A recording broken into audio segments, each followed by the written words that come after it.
So the minimum between 59 and 209 is 59. So shortage is only 59.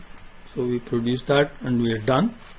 So no more subcontracting is not needed. Okay. Then shortage is 16 and 171 is the capacity. So we produce the shortage. So here it is that.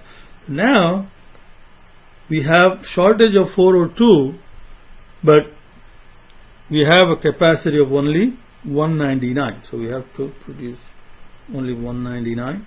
So here again we have more shortage than the capacity, so we can only produce up to capacity, and same here.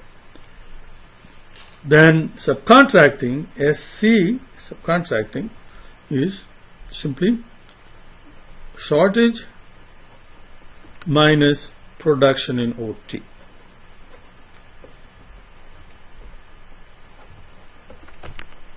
So 59 minus 59, no OT, no OT, no OT. Here we have, no subcontracting, no subcontracting, no subcontracting. So now we have 402 minus 199 gives you 203.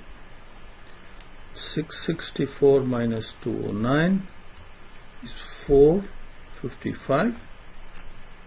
And then 340 minus 190 will give you 150. So if you sum this, you get the total number of units that we have to produce in subcontracting. Okay, and sum of this is the total units that we have to produce using overtime. So this is the overtime production. This is the subcontracting production in total. Now let's compute the cost. This is next page. Okay. So here we can compute the regular wages in terms of workers. But unlike Chase, you have a constant level of workers. So the number of workers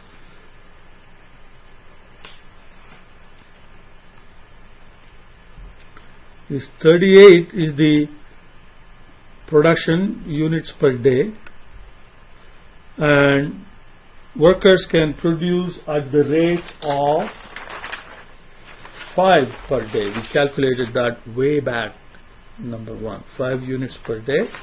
So if you divide that by 5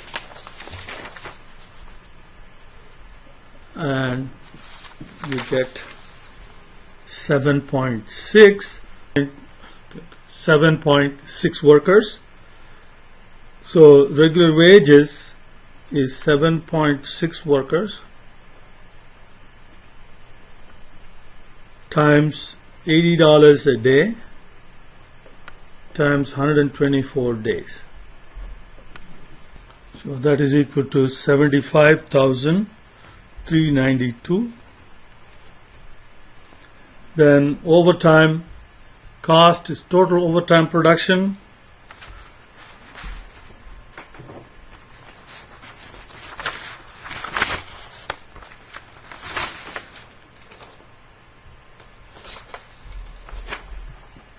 We have 675 units, so that is 675 times, remember we calculated the overtime production cost per unit in problem number 4, so that is $24 per unit. So $24 per unit, so that will give us 10,800. Subcontracting cost, subcontracting total is 808. So 808 times the cost of subcontracting production is given in the problem, and that is equal to $20.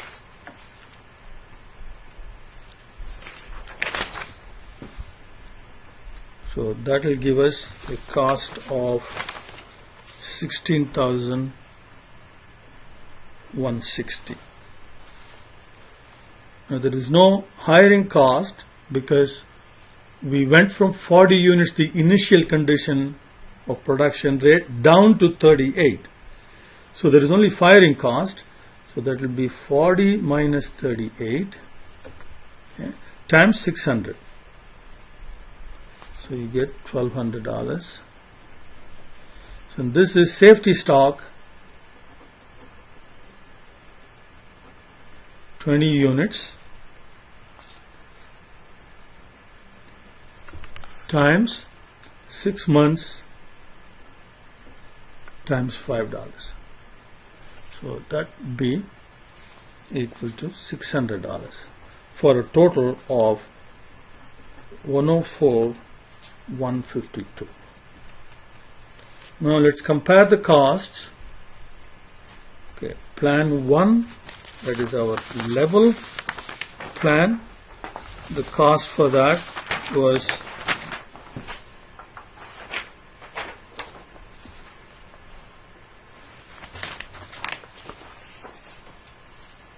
this. So 99,200, and then 3,000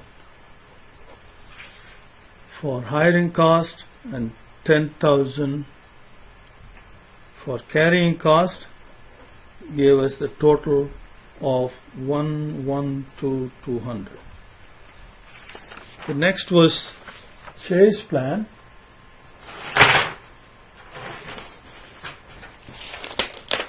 And the chase plan costs were here. So 99,120, and then 9,300 and 9,600, and then 600 for carrying cost, for a total of 118,620. And then the mixed cost plan, which is right here, 75,392, 10,800, 16,160, 1,200 and 600 for 104,152. So among these three plans, this one is the least cost. This doesn't mean that you have to go with this plan, because you may not want to maintain such a low level of regular capacity at the minimum demand levels. That gives us no room for adjustments, no room for producing in-house. You're dependent upon, any time there is more than the minimum level of demand, you're dependent upon other measures, which may not be a good place to be. So you may want to try, like, instead of setting the production level at 38, instead maybe like 45 or 50, and make up the difference by using overtime and subcontracting. So that may be a better option. So these are different plans that we can develop, and we can compare and contrast and select the one that best suits our requirements, not necessarily the minimum cost.